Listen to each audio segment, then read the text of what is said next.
Bonjour, c'est Marie-Laure. Bienvenue dans la série de la survie à la vie. Et je tiens à vous remercier pour vos abonnements, vos likes, vos commentaires. Merci pour votre soutien. En échange, je vous donne des petits conseils. Donc vous avez remarqué que le format est beaucoup plus court, histoire de faire plus digeste un peu pour tout le monde. Et puis ça me plaît bien le petit format papote entre survivants. Survivants qui ont commencé à vivre, bien sûr. Alors, j'aimerais ici aborder avec vous le thème des traumas qui peuvent ressurgir quand on commence une nouvelle relation. Des traumas que vous aviez déjà avant votre relation avec un ou une perverse narcissique, ou des traumas issus de cette relation.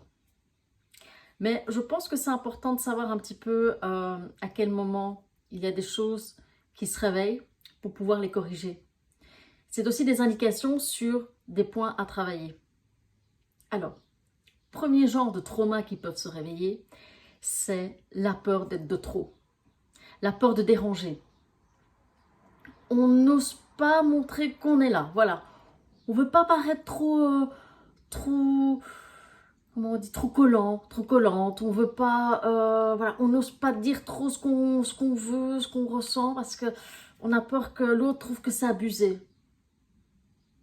Évidemment, puisque dans votre relation passée, tout ce que vous disiez, c'était trop.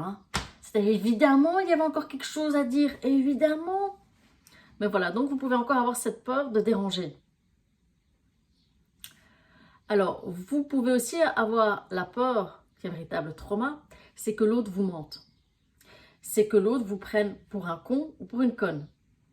C'est vraiment cette peur à nouveau d'être embobiné. Vous pouvez aussi avoir cette sensation de ne pas être assez bien. Pas assez bien par rapport à son entourage, pas assez bien par rapport à ses ex. Voilà, vous vous sentez inférieur. Vous vous sentez pas légitime en tant que compagnon ou compagne. Voilà, vous sentez que moi ici, non, je sais pas. Je me sens pas trop à ma place en fait, parce que regarde, je suis pas de leur niveau. Donc vous avez encore un problème d'estime de soi et de confiance en soi. Vous pouvez également avoir cette peur viscérale que l'autre se moque de vous. Non pas de vous mentir, mais vraiment de vous manipuler, de vous retourner comme une crêpe, de bien abuser de votre gentillesse, de tomber sur quelqu'un qui, à nouveau, va vous prendre tout votre temps, votre argent, juste pour cette satisfaction personnelle, et puis il va vous laisser là, au bord de la route. Donc c'est vraiment cette peur d'être manipulé. Vous pouvez aussi avoir cette peur que ça ne fonctionne pas. Parce qu'on se met une espèce de pression après une relation avec un ou une perverse narcissique de réussir sa prochaine relation. Comme si on voulait la validation extérieure que le problème, c'est pas nous.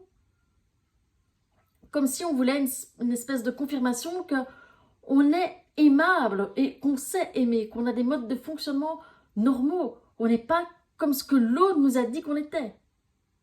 Donc on peut avoir cette véritable angoisse de se dire oh, « et si ça ne marche pas ?» Et donc du coup, on peut fausser nos rapports en n'étant pas soi-même, en parfois abaissant ses standards pour se faire aimer, pour se faire accepter. Alors, vous pouvez aussi avoir cette peur qui est une peur panique de partager vos sentiments, de dire ce que vous pensez quand quelque chose ne va pas. Donc c'est sortir du moule comme tu veux. Ah, c'est toi qui choisis. Voilà. C'est sortir, on a peur de ça, de dire voilà ce que j'ai envie, ce que je pense, ce que je ressens, ce qui me fait plaisir, ce qui ne me fait pas plaisir. Parce que vous êtes encore conditionné à si je dis quelque chose, ça va être mal pris, je vais être rejeté. Et alors du coup, vous avez en vous cette vieille habitude qui est de vous excuser. Même si, voilà, il n'y a rien de grave, même si vous n'avez rien fait de mal, vous vous excusez, vous prenez sur vous, vous vous excusez. Vous vous excusez de dire ou de faire quelque chose, d'être comme ça, d'être parfois un peu trop vigilante, d'être parfois trop sur la défensive. Donc, tout ça, c'est des mécanismes de protection qui ressortent parce que vous avez été blessé et que voilà, vous en avez marre, vous n'avez pas envie que ça recommence. Parce que vous dites, je me suis déjà relevé une fois, là je suis un petit peu comme un bébé qui apprend un petit peu à marcher, c'est quoi la vraie vie, c'est quoi ce qui est sain, ce qui est pas sain. Et vous vous dites, bah, si ça foire, c'est encore un coup supplémentaire et je ne sais pas si je vais me relever cette fois-ci. Si vous vous en releverez, parce que prenez ça avec une espèce de lâcher prise. Prenez ça comme la nouvelle rencontre que vous avez faite, c'est une expérience. Une expérience qui va vous aider à savoir si vous avez évolué, sur quel point vous avez évolué, sur quel point il faut encore travailler. Une expérience des relations autres, de relations d'adulte à adulte. Donc c'est normal d'avoir peur après ce que vous avez vécu. Et c'est normal d'avoir des traumas qui se réveillent après ce genre de relation avec un pervers narcissique ou une perverse narcissique. C'est des ajustements. Mais enlevez-vous cette pression et cette croyance que vous n'êtes pas assez bien.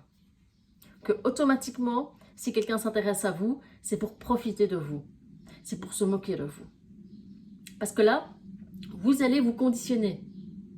Vous allez être dans un mode de réaction, de fonctionnement qui sabote. Parce que vous sentez, vous savez que l'autre personne va se moquer de vous, donc vous allez de vous-même être dans des modes de fonctionnement qui vont détruire la relation qui est occupée de se tisser. Faites confiance à vos signaux. Vous allez voir, quand les signaux se déclenchent, c'est autre chose que le mental. C'est vraiment viscéral, c'est dans notre tripes. Ça crie, mép, mép. Il y a un truc rouge là, ça va pas. C'est autre chose que le mental qui s'emballe ou le mental qui est occupé de vous garder la tête sous l'eau. D'accord? Donc, faites-vous confiance. Mais si quelqu'un s'intéresse à vous, c'est peut-être parce que vous êtes une belle personne aussi, non? Ça, parfois, il faut un petit peu vous le rappeler. Parce que vous êtes une belle personne, parce que vous dégagez quelque chose, parce que vous avez une belle énergie. Parce que vous aimez la vie, parce que vous avez envie de vivre, parce que vous êtes curieux, vous avez envie de faire des choses, vous avez simplement envie d'être vous-même. Mais ne laissez pas vos peurs et vos traumas saboter votre nouvelle vie. C'est apprendre à les gérer, apprendre à faire avec le temps de les soigner et de les laisser partir. Et tout va bien se passer, vous allez voir.